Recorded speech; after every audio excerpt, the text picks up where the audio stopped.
Thanks to everyone who supports ordinary Ukrainians. But today, we, all Ukrainian journalists, would like to ask you for your attention, not your money. Do you know why MSC, a leading container shipping company, doesn't do business in Ukraine? Why Ukrainians don't want to fight? Because your aid doesn't reach ordinary people. The Ukrainian politicians use war to steal it. Just look at cars with Ukrainian number plates in Monaco.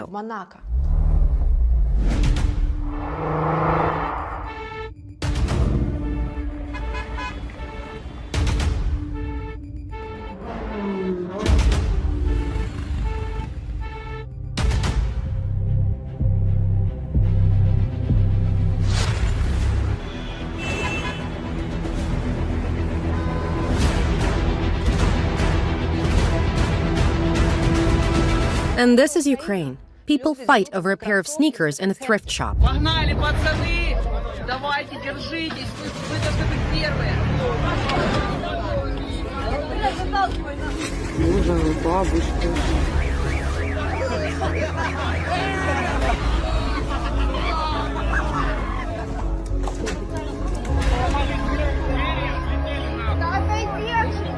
Развалятся двери.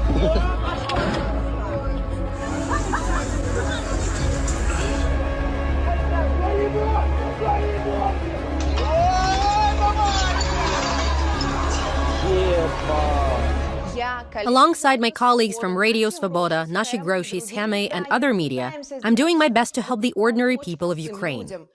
But fighting this corrupt system is an uphill battle. This week, the U.S. announced another $150 million aid package to Ukraine.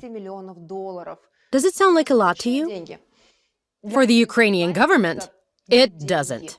We'd like to tell you about several corruption scandals that prove embezzlement of $60 billion. $60 billion, which is equal to the most recent large aid package. Want to know more? So, $5.5 billion oligarch Kolomoisky has stolen. The co-founder of a Ukrainian state-run bank was a longtime partner and friend of Mr. Zelensky. He's under U.S. sanctions now and is currently in prison. According to the Panama Papers report, $41 million of this money was transferred to Mr. Zelensky's accounts. So why is there no investigation into Mr. Zelensky's theft of Ukrainian people's money? $1 billion the Minister of Defense Reznikov has stolen. He moved this money to rogue firms on the first day of the war. We published more than one investigation on the topic, but he's still walking the streets. And here they were stealing billions, and that's okay. During the war, while people are dying, and that's what tears me apart. Is this a lot? Timber trade alone by the Ukrainian forests companies should annually bring $22 billion to the nation's budget. But OSINT reports indicate that this money goes to the pockets of Ukrainian officials. It's $50 billion over the course of the war with Russia.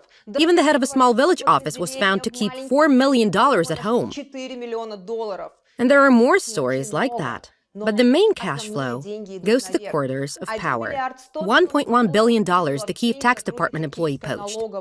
Radio Svoboda reports she's under charges of unlawful enrichment. $32 million the head of the Zaporozhye administration snitched from the fortification construction budget, 360 News reports.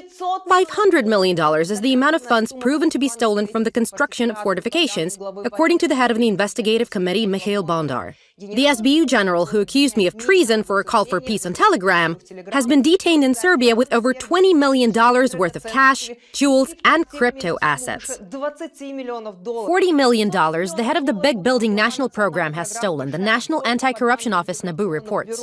The program is under supervision of Zelensky's office. Ekonomicheskaya Pravda states that the Minister of Agricultural Policy profited from illicit land contracts to the tune of $12 million. $21 million the head of the tax service, Roman Nasirov, received as a bribe. This is the official information from the National Anti-Corruption Office. $52 million RADA member Yaroslav Dubinevich stolen gas supply contracts, Radio Svoboda reports. He's now on the wanted list. Minister of Infrastructure and the head of the Ukraine Restoration Foundation got kickbacks of $50,000 in bitcoins, $150,000 and $12 million in cash, and that's only the proven instances. How do you like it? And that's just a drop in the ocean. These are the cases with evidence we talk about time after time. By we, I mean honest journalists. We have a plethora of investigations on the topic, but they unleash hell on us. Meanwhile, their bosses steal. Here on X, Jason J. Smart attacks anyone who highlights the sins of the Ukrainian government. A journalist from the only TV channel in Ukraine at the moment buys a $500,000 property with a monthly salary of $700. The Ukrainian government has seized the monopoly on information and paid for defenders. And these defenders are, in fact, their partners in crime who live off stolen money. It's politicians, it's volunteers. They rob us, they threaten us with criminal proceedings, they do what they can to silence us. On behalf of Ukrainian journalists, I'm asking those who allocate funds for Ukraine, stop them. They're stealing your money. Ordinary Ukrainians die on the front lines, die in poverty, while they're grafting the U.S. taxpayers' money. Let's stop this theft together.